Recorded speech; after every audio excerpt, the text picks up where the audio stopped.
Good afternoon, everyone. Welcome to NAB 2014, and welcome to the Autodesk booth. My name is Bill, and for the next half hour, I have the pleasure of bringing my good friend Deron Hoffmeyer up to the stage for a guest presentation. Deron, welcome. Cool. Thanks, Bill. I wanted to get started by just asking you a little bit about yourself, how you kind of came to start using Flame, and sort of your background in general. And I know you've used a lot of other tools and kind of built your career up along the way. So tell us a little bit about yourself. Sure. Yeah. So my name is Deron Hoffmeyer. I work at Method Studios in Atlanta. We are located in Los Angeles, New York, Detroit, Chicago, Atlanta, up in Vancouver, out in London, down in Melbourne and Sydney, and I think I got everybody. Okay. I'll come back to that in a little bit, but basically, I started out about 17 years ago. Right out of school, the first post house that I worked at, like a lot of people, I was passing by the Flame Suite at night. I was wandering around, and there was a guy in there by the name of Scott Balcom, who's a rock star Flame artist. And I think he was doing a morph, which is exactly what you did in the 90s. Of course. So, and I just remember looking in the room and thinking, I don't know what that guy's doing, but that's what I want to do. Right. And it sort of set a target for me. I went on then to become a smoke assist for about 7 years. Okay. I learned a lot about client relations and ad agency work and that world. And then I jumped exclusively for about 5 or 6 years into motion graphics and 3D. And it's about that time that a Flame Suite opened up, and there was a seat that I could jump on. And I took it as soon as I could, and I sort of was able to take everything that I had learned from editorial and smoke and client work and 3D and design and bring it all into Flame because it has all the tools to do that stuff in there. So you really paid your dues over a long period of time. I did the midnight to 8 duplication shift and all that stuff, yeah. We all did that, yeah. But it was actually a great way for you to cut your teeth and learn a lot about the various aspects of what goes into creating a great Flame artist, and I think that's where you are today. So I have to say you've really arrived. Learning something new every day. At NAB, learning something new every day. No. Before we get into some of the examples that we want to show of your fine work, I thought it would be cool to show the Method Studios reel, just to give people an idea of just all the amazing work that you guys do. The hundreds of artists worldwide, what they do. It's absolutely amazing. So let's take a look at that. Reel. I want to thank Melissa Knight and Julie McMullen from the LA office for putting this together for us. Absolutely. Here we go.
just amazing reel. What a variety, right? From high-end feature film to complex visual effects that go into commercials. Just a great series of examples. Really the best artists work at Method. So thank you very much for that. Now, let's talk a little bit about some of the work that you do specifically. And I think what we wanted to highlight was the contrast between your sort of live action techniques that you use. You employ a lot of ways of cleaning things up, inserting things into commercials, invisible type effects you talk about a lot, as well as this motion graphics and design background that you have. So we wanted to kind of highlight two different examples, right? Yeah, for sure. So in the Atlanta office, similar to Chicago and Detroit, we focus a lot on ad agency, high-end commercial work. We have small, nimble teams that can handle VFX, conform, finishing, all sorts of stuff. And that's where Flame really shines, especially for the kind of sort of 1 and 2 turnaround sort of jobs, which maybe weren't originally going to have visual effects, but some stuff gets in there. So I just wanted to highlight a couple of features that show how, in a day-to-day basis, Flame can really help solve some of those problems. Let's take a look. So let's watch this spot, and then I'll tell the story behind it. So it's just a funny little comedy spot, and let's check it out. Let's actually go full screen. And can we crank it up a little bit on this one? Yeah, Rob, we got some audio here. Thanks, guys.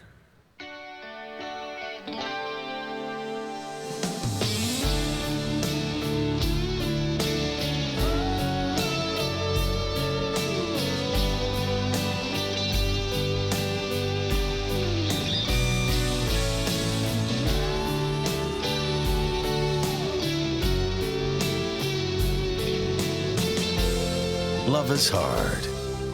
Quick read is easy. Love is hard. QUIKRETE is easy. So who was that? Who was the ad agency? So that was with our friends at Fitzgerald and Company. Okay. And really, this is one of those jobs that everything was going to be shot in camera, practical, and it was just a quick conform, in and out the door sort of thing.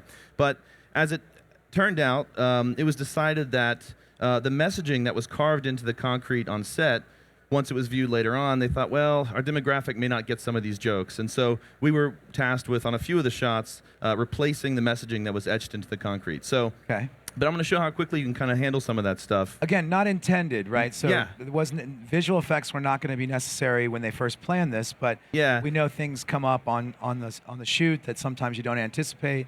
Yep, and so a quick example is, the plate was I Love Helen. So I had to quickly track in, an etched-in sort of Brad Love Helen to make it look seamless and make it look really photoreal. Another shot that I want to look at here, actually, let's just jump into the BFX on here, which is our procedural compositing environment. And let's just take a look. Let me make a copy of this guy.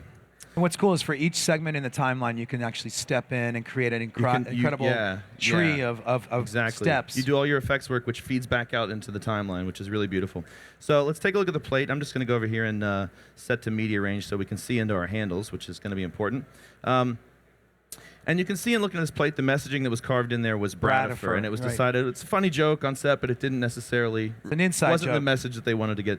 So you might look at this, we've got his knee crossing in front of the word. His hand is crossing in front of it with the wrench. Camera's moving. The camera's moving, but we need to change that out. And you might look and think, well, we could do a 2D track up here. We could do a planar track. But really, if you look at this, the camera's moving down and it's tilting up. Yeah. And that's not, those tracks over there are not going to tell you the story of the perspective that's actually going on with this shot. So the only way to really do it is to do a quick match move on it, set up some geometry, and do what's called a camera projection. So I'm going to jump in here into action. And I'm going to connect this up. And we're just going to do a quick 3D track on this guy. I'm going to grab the Analyzer node, Analyzer. And I'm just going to help it a little bit by telling it that it is free 3D motion, so it doesn't get confused as a pan or a tilt. And we'll just hit Analyze. We're going to watch very quickly, live. See the and remember, his calculation. His knee is in front of the shot. The wrench is in front of the shot. But still, we come up with an error value of 0.33. And if you've done match moving, that's not an error value you really want to mess around with. That's almost nothing, Yeah. So basically, you can see that we now own the camera. So a few steps later, we're going to set up a ground plane and that sort of thing. But I'm just going to jump over into one of these. And by own the camera, you mean you can basically do whatever you want. Yeah. We now have a 3D virtual camera that matches what the camera was doing on set. So what I did was, and I'm just going to jump in here. I remember that I painted on frame 46. Just a single frame. It's only a single frame. A year later, this job, and you still remember frame 46. Yeah, I remember frame 46. So all I need to do, I don't have to paint across. I can paint one frame, and basically then define the area that I want to replace, and I can use that inside of Action as a diffuse map onto a piece of geometry. Now you can see that yellow outline. That's the card that I have laid down. Just That's my projecting geometry. your paint on Yeah. there. Okay. But what I'm doing is I'm projecting it with a camera that is parked exactly where the live action camera was at frame 46. So Exactly. it's sitting there projecting that painted frame down onto the geometry while our other camera films what we just projected. So it's the old copy the camera and then hit keep on frame 44. Yeah, right? you can see how you do. You would take your, I'm on frame 46. No, well, frame 46. Yeah, I'm so sorry. we'd come in here to the camera, we'd go to the animation channels, and we hit keep, done. We have a projector. Now you're ready. So, yeah. Okay, so let's move on a little bit down the line, and what happens next? Yeah, so then we've got client some words they want to put into That's the their text. That's artwork. theirs. Yeah, they provided some handwritten stuff. We run through a series of stylized nodes and blend modes to basically try to make it look like it's etched in, add some film grain, that sort of stuff. Several steps of that. Yep. So, and in the end, you can see when we come back up to the top, this is sort of the final look that we got. So very quickly and really for free, that just comes in and it moves perfectly. Yeah, you can do whatever you want. Yep. So another example I want to jump into is actually the pack shot at the very end. So I'm going to open up my snapshot. Right. So again, they had the actual bag, the product, and they were going to drop it on a bunch of sand to get it kicking out and kind of do it all on set. Uh-huh. So let's actually just grab the plate here, another copy of it, and we can take a look. So you can see if I zoom back here a little bit, this was an end of day shot. The idea was it was just going to drop onto there, hit that sand, and the explosion would happen. It'd be a nice, beautiful shot. But they missed, and they had really one take to do it, and they knew they were just going to have to fix this after the fact. And the bag is not exactly looking camera ready either. Yeah, so let's jump back and let's see if this is the paint that. There we go. So that's another request that I had to do. So the bag is how it was shot. It's very creased, it's very wrinkled, and it didn't feel full. So basically, with painting, again, one frame to get a really nice full. It still wanted to feel natural. You wanted to leave some of the wrinkles in there so it didn't look smooth and fake. But basically, paint out, and you get one frame again. But then we take in and use a different technique inside of action. So what I have now is what's called the shape tracker. Actually, you know what? Let me go to another action where I have that set up. It's a different tracking tool. Yes. And that's inside of the GMask tool inside of Action. So what you can do is you set up a GMask inside of Action, and you can run, essentially it's a planar tracker. It's a shape tracker. But you can get skew, and you can basically get the jostling and the wobble of the bag. So that's going to drive two things. What I like about the shape tracker in here is that when you do a shape track, it actually feeds upstream to an axis above it, which is an axis. Keyframes up. Any other axis, which you can use for all kinds of things. So in this case, I actually used that to drive, and I think this is a different GMask. I need to go to this one. Right, so you can link whatever you want to that animation channel. Exactly. So what I have, and you can see here, this is my roto, which comes for free, because it's just expression linked to that axis data from the shape track. That's clever. So then, through another series of steps, I'll just jump into Action, and we can see the sort of final result. I did some paint work just to basically get rid of that sand in the background. Sure. So now using the roto, putting the bag back on top, and then I just have some stock dust and debris hits over here. You can see when it lands coming out of the top of the bag. So to sort of replace, stuff. so we get that. Right. And to me, and my clients saw it, and they were in the room, they're like, you would never know that that's not, that we didn't drop it like that. No. Not only that, because it was, again, this is one frame. What I did was, as you can see, it drops from dark to light and defocused to in focus. Right. So I just hand animated that with a color correction node and with a defocus node, basically to replicate what happened. Quickly got that solved. So again, you took something that was not usable and you manicured it, manipulated it, went through several techniques to get to something that the client was really happy with. Yes, absolutely. So and that's great. We were able to still do it in the time frame that we had originally allotted, maybe with just a few extra hours for what was going to be just a quick conform. Right. And because of Flame, we could do that. And our clients were super happy. And that's why clients come to you, right? I mean, they love the fact that Flame guys can solve these types of issues. Just reassure the client. They ask, is there any way we can? And before they finish the sentence, yes. Like this? Yes. A little bit like this? You mean this? You mean that? Yeah. You can anticipate their issues. So that's great. Yep. Now, the second example you have, we're going to switch gears and talk a little bit more about your design background. So what do you have for that? So the one thing I'm going to show is the thing that we did for our friends at Nelson Creative. So Scott Nelson and our friends at Bridgestone were tasked with making a new animated series. Well, I should start back by saying that because I have a 3D and motion graphics background, a lot of my clients come to me for that work as well. In addition to the spot work, I'm asked oftentimes to build their end tags, to build their pack shots. But I try to do it in 3D, really. But I do it in 3D inside of Flame. Which is, a lot of people don't realize. I mean, Flame is kind of known for its 2D capabilities. Yeah. But it does Action. really, we've added a lot of 3D capabilities over the years. Yeah, absolutely. So this is something that we're doing for Bridgestone Golf. Actually, I'll just play it in a loop, and I could talk about it while we're... Yeah. So This is actually airing soon. this is airing because- actually now during the Masters. So this is Masters their tournament. Yeah, this is their new. It's cut into a larger campaign, into a larger series of spots. But basically, the messaging was that they're going to start making their balls in the United States starting 2014, as you can see, and they wanted to promote this in their new spots. So this is built completely 100% entirely inside of Flame. It's motion graphics. It's 3D. It's really fairly photorealistic looking lighting on the ball, and that ball is also inside of Flame. So we can step through that. And we can talk about how I built that. Yeah, and the client came to you. They didn't know exactly what they wanted to do with the transitions, but that's why they came to you. You say, let's leverage your design skills. Yep. What are your ideas as far as getting from one of those scenes into the next, into the next? Yeah, and that was what it was. They were like, well, we want to see our boxes. They drew some blurry lines. We want to see an American flag, blurry lines. We want to see it on a golf ball. And so it's my job to take those blurry lines and actually make it something that's interesting to look at and some tricky little animation and something that's, that'll work. So this is the node tree for that whole entire thing that we just watched, that whole entire pack shot. All going to the ball. one big shot. Yep. So basically, I started out here with a star and just using a 2D transform, which is really lightweight. I could just animate, and you can see that plays back in real time. I've got an animated star. Little bouncy star. Yeah, a little bounce and spin. And using an instancing technique inside of Action that you actually taught me back in 2009 when we first met, I'm able to build the star field of the flag. So knowing that I need to build a flag first thing, I jump in here, I use text, and I use cascading text. So this is just the letter I repeated, cascading out to build the flag. I do the same sort of thing to build some transitions. This is what designers do. They make stuff out of nothing. You make stuff out of nothing, and you use these parts and pieces. And as you can see how lightweight I scrub through that stuff. Yeah. And that's 3D geometry text inside of Action doing that sort of stuff.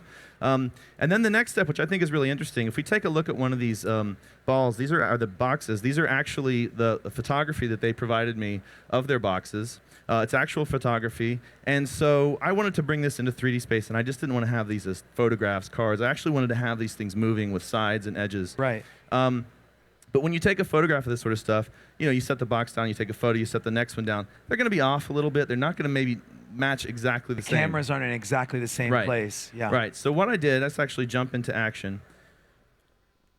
And let's take a look at my schematic in here. And let me just scrub through real quick.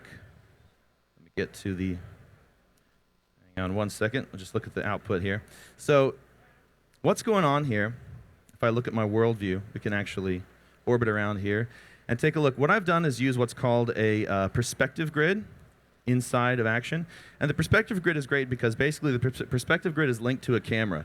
And you define a perspective, and then it finds the camera that would have shot that perspective. So it's basically match moving a still. So in other words, you took the corners of the perspective grid, put them on the boxes. On the box corners. And then the software figured out where the original camera would have been. Exactly. So then I have that on a set of geometry, which are just box geometry for here inside of Flame. And each one of these boxes actually is linked to its own projector. So as it's moving, the projector follows, and it follows the boxes, and we're able to basically build that. Yeah. So another thing that I'm doing in here, which I think is kind of interesting for me, I got a kick out of it, is I have what's called my spinner. So I built these using some expressions. I built a system where with just one parameter, I can rotate and animate. And as I rotate this, all the projectors follow along with it, and I'm able to do the animation without having to hand animate each one of these things. I also have something called my shifter, which does essentially the same thing. With one parameter, I'm able to expand and collapse these so I can have them fan out in a really interesting way. That's cool. So again, set up your whole world, basically. Yeah. Put your camera where you want it to be, and then control anything. You basically have control over the entire scene. Yep. And then another thing I did on here, too, I was actually inspired by something that Philippe, who's the lead product designer of Flame, I saw him do it, I think, at NAB last year or something, where he did a little reflection technique. And so what I did was sort of my version of it. I have my camera that's shooting these boxes, but I have another camera that's a child underneath of it. It's expression linked together, but I have some of the channels inverted so that basically I'm going to have a reflection that I can post-comp later on. But I didn't want to do the trick where you take your cards and you bend them over and you do that, because I needed to see the sides of the boxes. Sure. So I needed to shoot it this way. Yeah. And again, no matter where you move your camera, you're going to be able to keep everything. The reflection follows without me having to do it once it's set up. So you can see on this post-comp, I have the reflection put in there. I also use some ambient occlusion under the boxes to sort of make contact with the ground. And then let's just jump here over towards the end where we'd actually look at the ball. So the manufacturers gave me an OBJ because they have a very specific what's called the dual dimple ball pattern, and that's their ball pattern. You can see it right here, yeah. And so you can see that this is a ball that's inside of I action. mean, it's a commercial for golf balls, right? Yeah, so we need to see that's the hero. That's the That's hero. the hero. And so if you look, I mean, to keep with the red, white, and blue theme, I have a little red kick light on the bottom here, a nice little blue kick light over here. You know, I've got my key light here, so on and so forth. Right. And then I have a reflection map that really helps as well. So just a painted single, some squiggly lines give you that reflection. The classic. Right, so it's a real 3D environment with shaders and these multiple outputs. Yeah, so in the multiple outputs, I'm able to kick out a depth pass, which lets me actually set the depth of field and to create what I love, the depthogram is what it's called here, where I can basically define down here what I want to be in focus. Like a fall off of the camera. Yeah, and create that really nice shallow depth of field look. So you can see the fall off around the edges of the ball. That starts to actually take this into a realm that approaches a little more photorealism than just a CG. But again, we're doing this all inside of an application that's all in editorial, one, and you know, we're not in a 3D application, but we are. Yeah, you're leveraging it that way because of your 3D mind. And then this section here is my sort of homebrewed chromatic aberration, which I just take the red, green, and blue channels, split them out, and I have some expressions to separate them how I want. I just felt like building my own. So your own little I've got tricks. Chromatic aberrations, which it's subtle, and you see it more in the fine detail, and then add some film grain on top, and you've got something that works. Also, I'll note on this that, again, let's go back just a few frames. This messaging that was on the ball, you know, we need to make versions of this. So unlike doing it in sort of a 3D package where you're going to build your texture map in another application and do your typesetting, take it in as a texture into a 3D application, apply it to the object, render it out, take it into comp and look at it and realize, oh, our kerning looks really bad, or that's not the right font, or we need the color of the flag to be a little differently. You have to go back to the beginning. Here, literally, I actually sat with my client in the room. We changed the font, we did the kerning, we typeset it, and he's seeing it on the back end in a render that looks like this on my big plasma monitor as I'm moving this stuff interactively. around. Interactively, yeah. Yeah, that's the performance that you get and the ability to just basically play something in front of the customer, you know, as they think of it, you're already showing it to them. So that's what Flame brings to the party. So I think let's look at it one more time, and then let's talk a little bit about how you take your 3D tricks and extend them into that one scene that you brought, which I think is also really cool. Yeah, we can take a look at that. I'll play this through one more time. And again, all the animation, everything was done inside of Flame. Which is great. So another thing I'll just show really quick. I know we got to hustle, but this is a very similar sort of thing that I did a little while before that, which is, you know, our friends at BBDO needed a new product lineup for Bear Advanced, and they wanted their hero things. All I had was photography from the products. But by using action and I built a cyc wall inside of action, and I've got the shadows cast on the curve. I've got ambient occlusion. I have depth of field. It starts to approach something that actually feels more like it was done in a CG package and not just your typical sort of cards photography. Exactly. And the clients are really happy with it. So again, that's another thing that was 100% built inside of Flame as well. That's cool. So again, you like to play around, experiment with the software, try things out, and push the limits of what it can do. And again, you kind of went to town using all the various 3D techniques on this personal piece that you did just with a 3D model. This was just something I was playing around with just for us to have here at the show. I was playing around with what I could do in 3D inside of Flame and only inside of Flame. And all I did was took a bare-skinned model from Turbo Squid, brought it into Flame. Our friends at Turbo Squid. Other than I think I had an image to use as a reflection or something, and I have an IBL in there as well.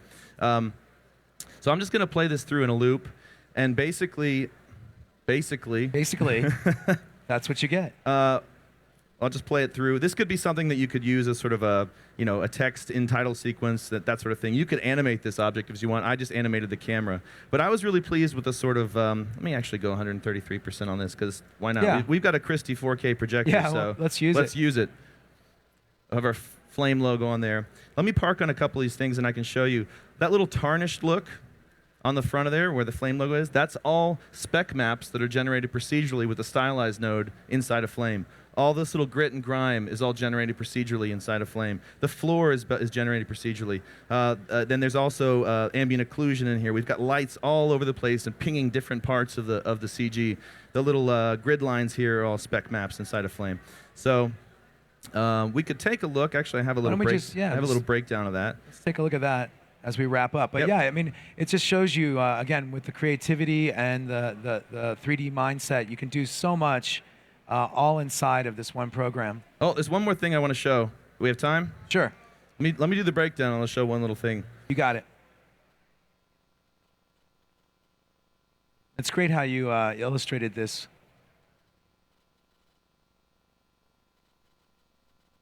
Not the kind of thing that you would think.